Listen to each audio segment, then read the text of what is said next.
मनमनले यम मन्त्र जपिरहेको छु मैले यहाँनिर।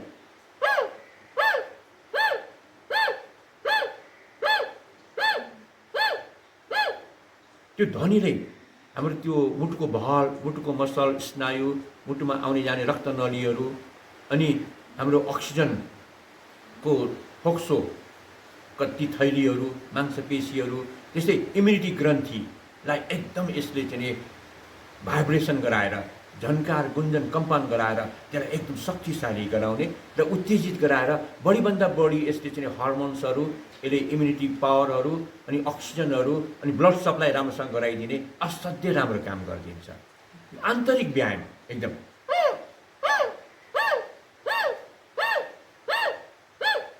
जस्तो यही ध्वनिलाई जब हामीहरू त्यो मेरुदण्डभित्रको चाहिँ जुन बोन म्यारो, जसलाई हामीले इडा, पिङ्गला र सुषुम्ना भन्छौँ, तिनवटा नाडी भन्छौँ, त्यो तिनवटा नाडीको बिचको सुषुम्ना नाडीमा त्यो मेरुदण्डभित्र लिएर गएर यो भाइब्रेसन, यो ध्वनिलाई हामीले त्यहाँ ल्याएर जोड्यौँ भने अब यसले हाम्रो इम्युनिटी सेल बनाउँछ अरे पुरा।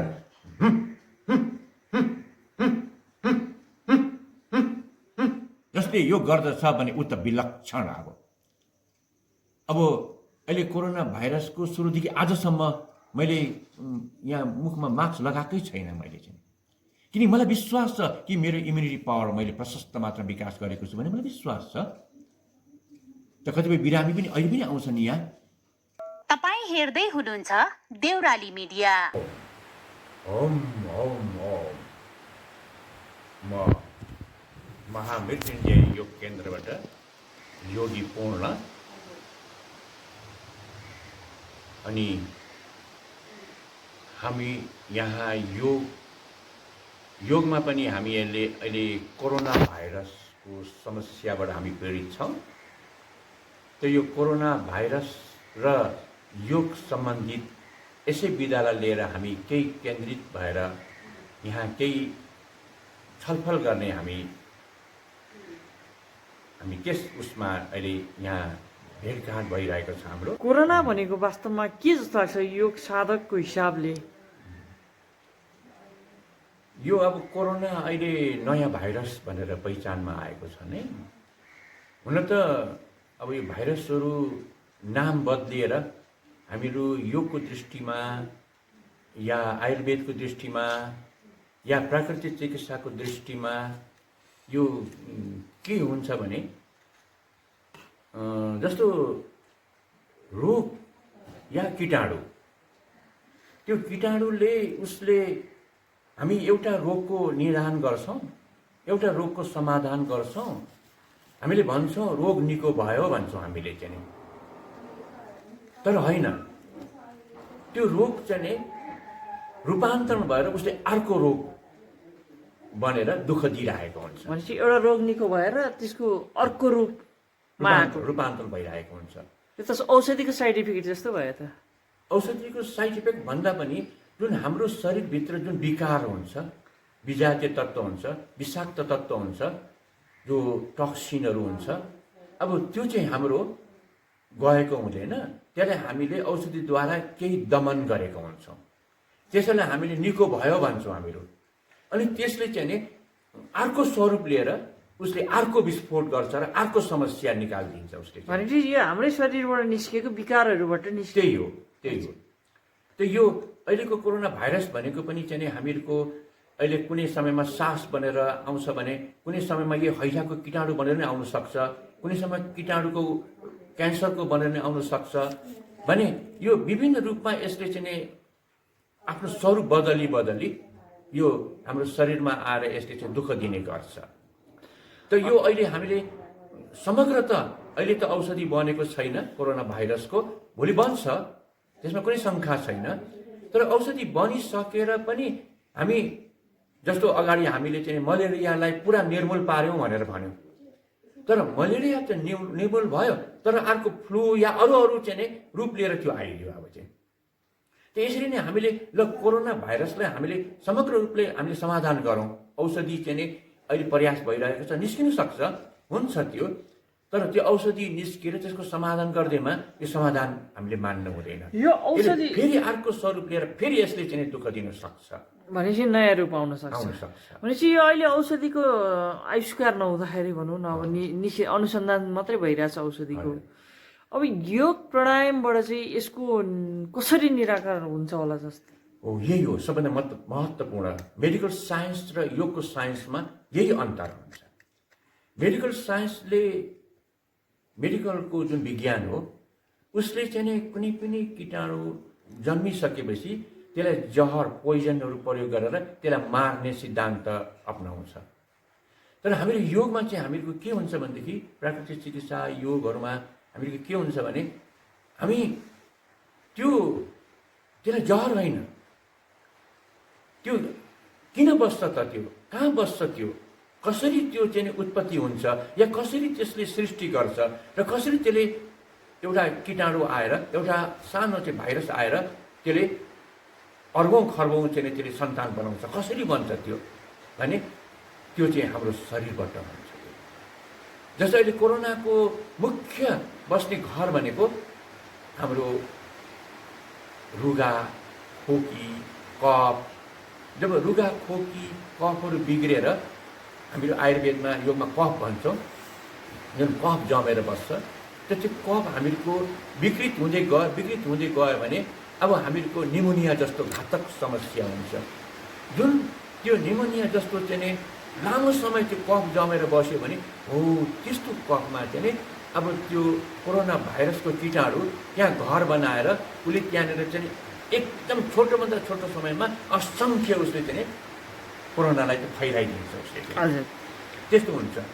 त अब यस्तो अवस्थामा अब हामीहरूले अब के बुझ्नु पर्यो त भन्दाखेरिमा हामीले त्यो कीटाणुलाई, त्यो भाइरसलाई, उसलाई नाश र विनाश गर्नुभन्दा पनि हामीले त्यो कोरोना भाइरस कहाँ बस्छ, कसरी बस्छ, किन बस्छ, के कारण बस्छ, यो कुरालाई हामीले बुझ्न सक्यौँ भने अब हामीहरू निर्धुक्क एकदम हामी शान्त आनन्द भएर हामी जहाँ पनि घुम्न हिँड्न सक्छौँ। अनाज चक्रमा हुन्छ हाम्रो यहाँ, जुन हाम्रो अनाज चक्र भन्ने बित्तिकै हाम्रो यहाँ वक्षस्थलमा हुन्छ। यहाँ चाहिँ त्यसलाई चाहिँ उसले चाहिँ विकास गरेर अनि उसले चाहिँ कुनै पनि जसलाई प्रतिरोध गर्नुपर्छ त्यो प्रतिरोध गर्ने क्षमता, त्यो शक्तिशाली बनाएर ऊ यहाँ तयारी भएर बसेको हुन्छ।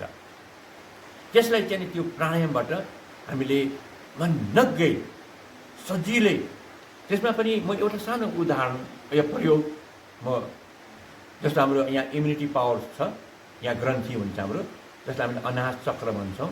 त्यो अनाज चक्रको ध्वनि चाहिँ नि त्यो यम यम मन्त्र हुन्छ। यहाँ ध्वनि भन्नाले यहाँ मन्त्र भन्ने बुझिन्छ। मन्त्र भन्ने बित्तिकै ध्वनि भन्ने बित्तिकै त्यो ध्वनिलाई केले बनाउँछ त, त्यो श्वासले बनाउँछ। त्यो श्वासले त्यो ध्वनि बनाइन्छ, त्यो ध्वनिलाई मन्त्र बनाइन्छ, त्यो मन्त्रले त्यो चक्र, त्यो ग्रन्थीलाई विकास गरिन्छ। जस्तो म एउटा सजिलो उपाय यहाँ चाहिँ मैले इम्युनिटी ग्रन्थीलाई विकास गर्नु छ, इम्युनिटी पावर मैले बढाउनु छ भने अब मैले त्यो एउटै यम ध्वनि, एउटा यम मन्त्र, जस्तो यहाँ आएखेरि मनले यम मन्त्र जपिरहेको छु मैले यहाँनिर।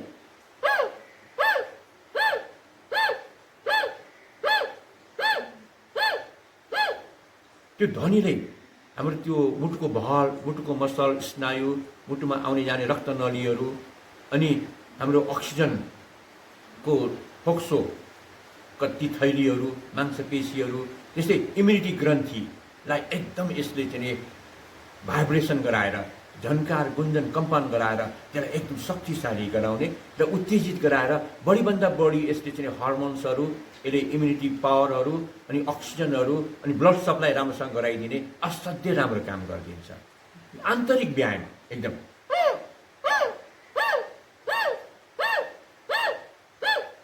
जस्तो यही ध्वनिलाई जब हामीहरू त्यो मेरुदण्डभित्रको चाहिँ जुन गोलम्यारो, जसलाई हामीले इडा, पिङ्गला र सुषुम्ना भन्छौँ, तीनटा नाडी भन्छौँ, त्यो तीनटा नाडीको बिचको सुषुम्ना नाडीमा त्यो मेरुदण्डभित्र लिएर गएर यो भाइब्रेसन, यो ध्वनिलाई हामीले त्यहाँ ल्याएर जोड्यौँ भने अब यसले हाम्रो इम्युनिटी सेल बनाउँछ।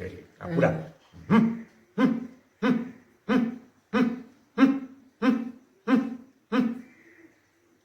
पुरै त्यो मेरुदण्डलाई भाइब्रेसन गराएर अहिले हामीहरूको चाहिँ जस्तो अब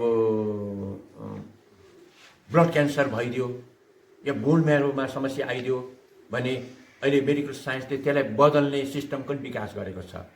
तर हामीले योगमा त्यसलाई नबदलिकन हामीले त्यो बोन म्यारोलाई सुधार्न विकास गर्न हामी सक्छौँ। त्यति मात्रै होइन, हाम्रो सप्त धातुलाई नै हामीले सुधार्न सक्छौँ। यो औषधि विज्ञान यो एलोपेथी भन्दा एलोपेथीले बिगारेको कुरोलाई सपार्न सकिन्छ। यति हो कि हामीले योगमा इमर्जेन्सी केस आकस्मिक त्यो चाहिँ हुँदैन। योगमा आकस्मिक चाहिँ नै त्यसको लागि त अहिले विज्ञानले नयाँ नयाँ प्रविधिहरू विकास गरेको छ। हामी त्यो शरणमा जानै पर्छ।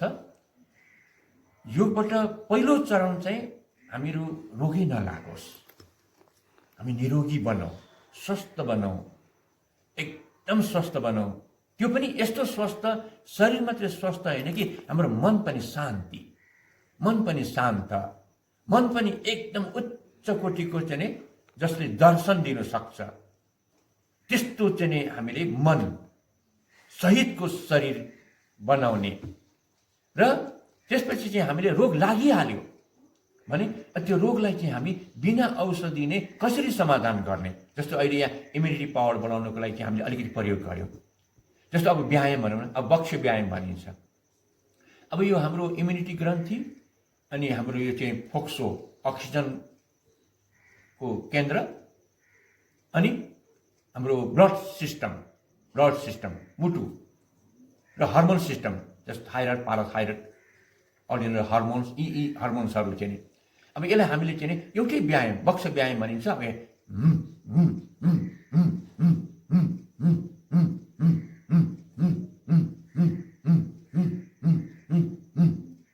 यो मुटुदेखि लिएर यो डायफ्राम भन्छौँ हामीहरू, यो करङ हाम्रो, यो करङलाई हामीले कुम्चाउने कुम्चाउने यसलाई फैलाउने गऱ्यो भने यो करङसँग जोडिएको हुन्छ stomach, liver, spleen, pancreas, kidney, adrenal gland, अनि माथि हामीहरूको चाहिँ मुटु, हार्ट, अनि त्यसपछि हाम्रो फोक्सो लङ्स, त्यसपछि हाम्रो इम्युनिटी ग्रन्थि, थाइरोइड, पाराथाइरोइड, अनि हाम्रो nervous system, bone marrow, nervous system, यी सबैलाई यसले पुरा चलाइदिन्छ। पुरा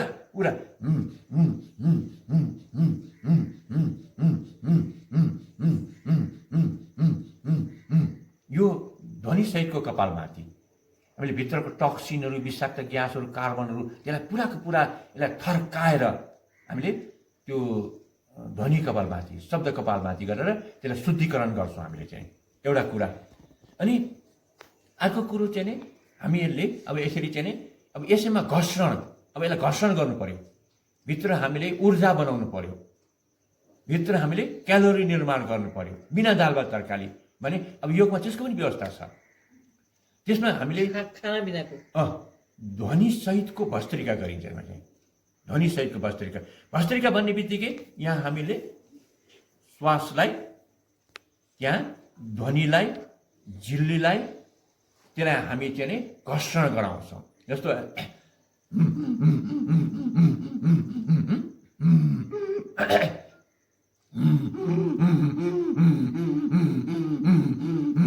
जसरी डाइनामोमा चुम्बक र फलामलाई घर्षण गराएर विद्युत बनाइन्छ, त्यस्तै हामीले यहाँ भित्र पनि त्यो ध्वनिलाई घर्षण गराएर हाम्रो झिल्लीहरू र त्यो श्वासलाई, त्यो रक्तकणहरूलाई, हर्मोन सिस्टमलाई, इम्युनिटी सिस्टमलाई घर्षण गराएर हामीले जैविक विद्युत ऊर्जा बनाउन सक्छौँ। हामी यहाँ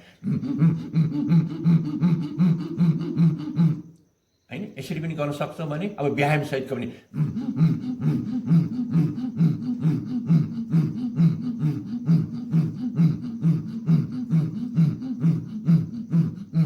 जसले नित्य नियमित यो प्राणायाम सहितको यो व्यायाम गर्छ भने अब खानपानमा, जीवनशैलीमा अत्यन्त लापरवाही गर्छ भने त भन्न सकिँदैन। खानपान र जीवनशैलीलाई ठिकसँग सन्तुलनमा ल्याएको छ भने र यो व्यायाम गरेको छ भने अब उसले मलाई मुटुको रोग लाग्ला भनेर डराउनु पर्दैन। लागेकोलाई पनि निको हुन्छ। लागेकोलाई पनि अब त्यो एकदमै जटिल अवस्थामा भएकोलाई त अब अलिक गर्नै मिल्दैन होइन। तर पनि यहाँ हामीले यो ध्वनि विज्ञानद्वारा यो 3वटा स्ट्यान्ड राखेकोलाई पनि यो ध्वनिको अभ्यास गराउनु यहाँ गराइएको थियो र गराइएको छ। किनकि ध्वनिमा त अब जस्तो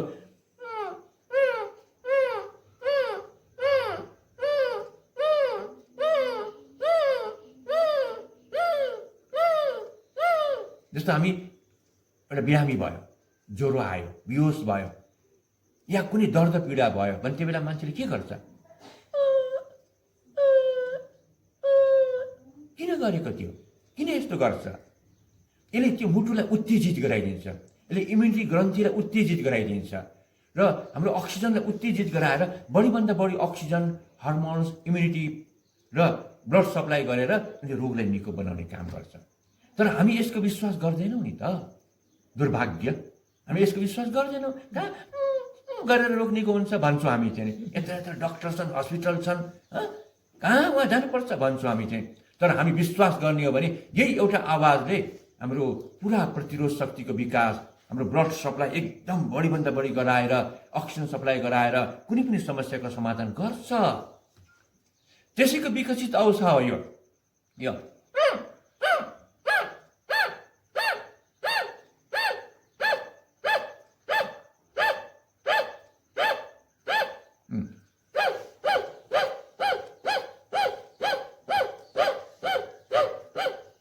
सामान्य, एकदम सहज, अत्यन्त सरल। यो हामी हिँड्दा हिँड्दै पनि गर्न सक्छौँ। हिँड्दा हिँड्दै हामी बसेर, उठेर या व्यायाम गर्दा गर्दै या सुतेर पनि हामी गर्न सक्छौँ। यति सहज, यति सरल यो। अनि अहिले यो क्यान्सर र किडनीको बढी समस्या देखिएको छ।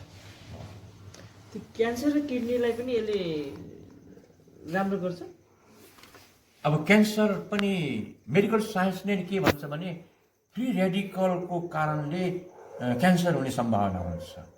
त्यो फ्री रेडिकल हुने बित्तिकै, त्यो फ्री रेडिकल भन्ने बित्तिकै जुन कोशिकाले हाम्रो अक्सिजन उसले लिनु पर्थे, उसले लिँदैन भने त्यो फ्री भएर त्यो हिँड्छ त्यो अक्सिजन। अनि त्यसैले त्यो कोशिकालाई चाहिँ उसले नष्ट गरिदिन्छ र त्यो मृत कोशिका चाहिँ त्यो जम्मा हुँदै हुँदै गएर एउटा मृत एउटा ट्युमर जस्तो ग्रन्थी बनिन्छ र त्यही भोलि गएर चाहिँ क्यान्सरमा रूपान्तरण भइदिन्छ। त्यो अब यसलाई हामीले चाहिँ जस्तो अहिले गरियो नि यहाँ चाहिँ होइन,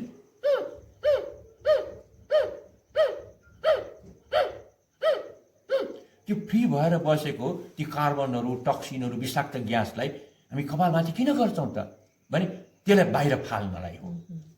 त्यो फ्री रेडिकल फ्री भएर त्यो भित्र त्यो ग्यास होइन बन्दै बनेन, रहँदै रहेन भने अब त्यहाँ क्यान्सर बन्ने ग्रन्थी बन्ने सम्भावना नै समाप्त हुन्छ होइन। अर्को कुरो, अर्को चाहिँ हामीले चाहिँ अब जुन चाहिँ क्यान्सर र अनि त्यसपछि अहिले हामीले किडनीको समस्या किन हुन्छ? अहिले अधिकांश मानिसहरू, धेरै मानिसहरू किडनीबाट पीडित छन्। अहिले चाहिँ प्रोस्टेटबाट पीडित, अब हामीहरूको महिलाहरूको चाहिँ यो मूत्र थैलीहरू, पाठेघरहरू, यसबाट चाहिँ धेरै धेरै पीडितहरू हुन्छन्। र किडनीको समस्या, किडनीको नेफ्रोनको सेल भन्ने यस्तो हो, त्यो जीवनमा एकपटक मात्रै बन्छ। त्यो सेल एकपटक ड्यामेज भयो भने अब बन्दैन त्यो, त्यस कारण हामीले किडनी नै फेर्नु पर्ने हुन्छ। त्यो यस्तो अवस्थामा चाहिँ हाम्रो योगले काम गर्छ कि गर्दैन? अब यहाँ फाइदा भएको मान्छेहरू छ, अहिले पनि मैले प्रयोग गर्दैछु, अहिले पनि चाहिँ गर्दैछु। डायलिसिस गरिरहेकोलाई अहिले यहाँ प्रयोग भइरहेछ यहाँ चाहिँ डायलिसिस गरेकोलाई नै प्रयोग। अनि जस्तो अहिले पछिल्लो समयमा पेनक्रियाजको क्यान्सर बढी देखिएको छ। पेनक्रियाजको समस्या हुनेहरू पनि यहाँ अहिले राम्रो अभ्यास गरिरहेका छन्। एकदम राम्रो राम्रो अभ्यास गर्नेहरू पनि छन् यहाँ चाहिँ। यहाँ कुनै पनि समस्याको लागि चाहिँ योगमा त्यसको लागि चाहिँ व्यवस्थापन छ। केमा दिएकोलाई चाहिँ हुँदैन होला, केमा दिएकोलाई चाहिँ अब त्यो जटिल अवस्थामा पुगेकोलाई भने नि आकस्मिक चाहिँ अब यहाँ सम्भव हुँदैन। जस्तो एकजना फोक्सोको क्यान्सर भएर किमो नै चलाएको हो दिल्लीमा गएर चाहिँ, अनि उहाँ सँगसँगै त्यस्तै रोगी धेरैजना थिए। तर उहाँ चाहिँ यहाँ आएर योग गर्नुहुन्थ्यो, मालिसहरू गर्नुहुन्थ्यो, जसले गर्दाखेरिमा उहाँ त्यो फोक्सोको क्यान्सरबाट एकदम यति छिटो सुधार भयो कि त्यो दिल्लीको डक्टरहरू नै सबै तिनीहरू छक्कै परे। उनीहरू चाहिँ निकै लामो समय चाहिँ उहाँले बाँच्ने अवसर पाउनु भयो। यही हो हामी अहिले कोरोनाले भन्दा पनि कोरोनाको भूतद्वारा हामी भयभीत छौँ। अहिले हामी यति आत्तिरहेका छौँ, यति भयभीत छौँ हामीहरू कि हामी यसरी भयभीत नहौँ। तर जसले चाहिँ नै योग गरेको छैन, अब उनीहरू त यो डक्टरले भनेको मान्नै पर्छ है। डक्टरले जे भन्छन् त्यो एकदम अनुकरण गर्नै पर्छ। जसले योग गर्दछ भने ऊ त विलक्षण। अब अहिले कोरोना भाइरसको सुरुदेखि आजसम्म मैले यहाँ मुखमा मास्क लगाएकै छैन मैले चाहिँ, किन मलाई विश्वास छ कि मेरो इम्युनिटी पावर मैले प्रशस्त मात्रा विकास गरेको छु भने मलाई विश्वास छ। त कतिपय बिरामी पनि अहिले पनि आउँछन् यहाँ, अब निर्धक्क भएर चाहिँ मैले उपचार पनि गरिरहेको छु। मैले चाहिँ ईश्वरको कृपा भन्नु पर्यो, अहिलेसम्म मलाई त्यस्तो समस्या भएको छैन होइन। त यो हामीहरूले योगको विशेष हामीहरूको प्राणायाम, योगको ध्वनि विज्ञान, योगको ध्यान, योगमा हुन्छ कुण्डलिनी चक्रहरू चाहिँ त्यो कुण्डलिनी शक्तिको अभ्यासहरू यी र त्यसको साथमा हामीले हाम्रो नेपाली खानपान, हाम्रो नेपाली जुन 32 मसला, जुन हामीले मसलालाई चाहिँ हामीले राम्रोसँग चाहिँ त्यसलाई चाहिँ औषधिको रूपमा हामीले उपयोग र प्रयोग गर्न सक्यौँ भने अब हामीहरूलाई यो अहिलेको चाहिँ जुन सारा विश्वलाई यति विकसित विज्ञानको चरम उच्च अवस्थामा पुगेका ठुला मिसाइलहरू, ठुला रकेटहरू, अणुबम र एटम बम जस्ता बनेका यी यस्ता प्रगतिले आज त्यो एउटा कोरोना भाइरसलाई के गर्न सकिरहेको छैन। तर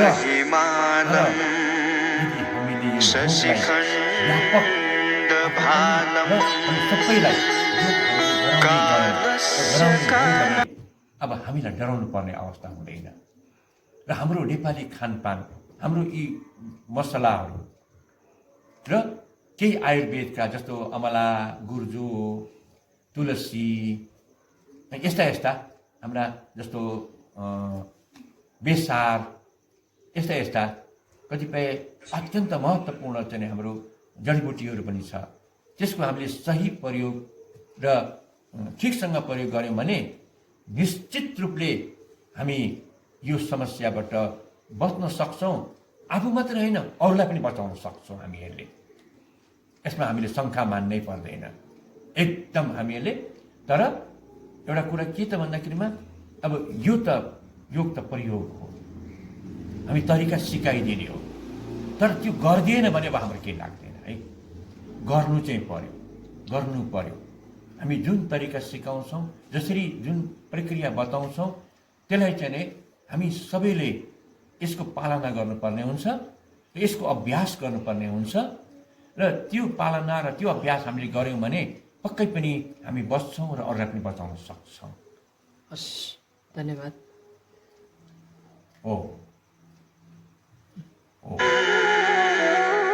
शेष हिमालम